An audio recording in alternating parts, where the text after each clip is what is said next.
علم سیکھنے کی خواہش کا اظہار کیا تو آپ نے اس کو قبول کیا۔ اس دوران آپ فقہ مالکی پڑھاتے رہے، مطلب حضرت امام مالک رحمۃ اللہ علیہ کا فقہ پڑھاتے رہے۔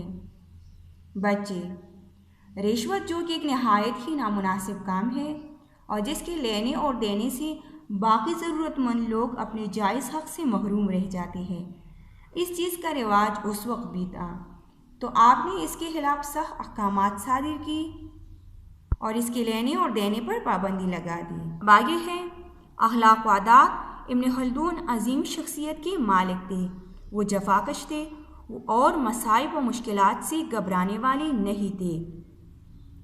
کئی مرتبہ ایسا ہوا کہ وزارت ان سے چھین لی گئی اور جیل کی چاردیواری میں پابند رہنے پر مجبور ہوئے۔ مشکل حالات میں ثابت قدم رہنا ابن خلدون کی شخصیت کی وہ خوبی ہے جو ان کو فلسفے کے حلقے سے نکال کر دور رس مطلب بلند خیال اور زیرک سیاستدان مطلب عقل مند سیاستدان کی سب میں لا کھڑا کرتی ہے۔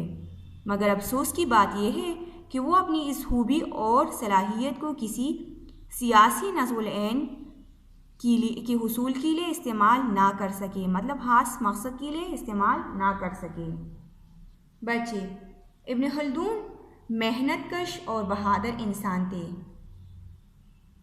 مشکل حالات میں ثابت قدم رہنا یہ ابن خلدون کی الگ خوبی تھی، جیسے کوئی عقل مند اور دانا سیاستدان ہوتا ہے جن کو جتنی بھی مشکلات کا سامنا کرنا پڑے تو وہ گھبراتے نہیں بلکہ اپنے مقصد کے حصول کے لیے ثابت قدم رہتے ہیں۔ مگر افسوس کی بات یہ ہے کہ ابن خلدون اپنی اس خوبی سے فائدہ نہ اٹھا سکے اور آپ اپنی اس خوبی کو کسی خاص مقصد کے لیے بھی استعمال نہ کر سکے۔ آگے ہے وہ ایک نہایت نادر شخصیت کے مالک تھے۔ نادر مطلب عمدہ۔ پیچیدہ حالات، فرقہ بندیوں اور سازشوں اور خودسر بادشاہوں کی صحبتوں میں رہ کر مطلب ان کے ساتھ رہ کر انہوں نے ملکی امور میں بڑی سرگرمی اور امتیاز کے ساتھ حصہ لیا۔ یہی وجہ ہے کہ ان کے ہم اثر کبھی تو ان کی تعریف و تحسین کرتے اور کبھی برائی بیان کرتے۔ ہم اثر مطلب ہم عہد۔ وہ ایک ماہر سیاستدان، تجربہ کار، مدبر اور اپنی پہنچ کی ایک نامور اور ممتاز فرد تھے۔ مشورہ میں ان کی رائے صائب مطلب درست اور ان کا کلام پرتاثیر اور دل نشین ہوتا تھا۔ ابن خلدون عمدہ شخصیت کے مالک تھے، چاہے جیسی بھی حالات ہوتے۔ کئی مرتبہ آپ کو جیل بھی جانا پڑا، لیکن اس سب کے باوجود بھی آپ ملکی امور میں برابر حصہ لیتے رہے۔ دیکھیے بچے، اچھائی برائی تو ہر کسی میں ہوتی ہے، اس لیے اس کمی بیشی کی وجہ سے بھی اور جیلیسی کی وجہ سے بھی آپ کے ہم اثر اکثر اوقات حکمرانوں اور بڑے لوگوں کے سامنے آپ کی برائی بیان کرتے، لیکن اس کے باوجود بھی چونکہ ابن خلدون ایک ماہر سیاستدان تھے، تجربہ کار اور نامور فوجی تھے، اس لیے لوگ آپ کو عزت کی نگاہ سے دیکھتے اور مشورہ میں آپ کی رائے کو درست مانتے۔ آگے ہے علم و فکر کا مقام۔ ان کو فقہ، حدیث، عربی، ادب اور دینی معارف سمیت مطلب دینی علوم سمیت اپنے زمانے کے تمام علوم میں مہارت حاصل تھی۔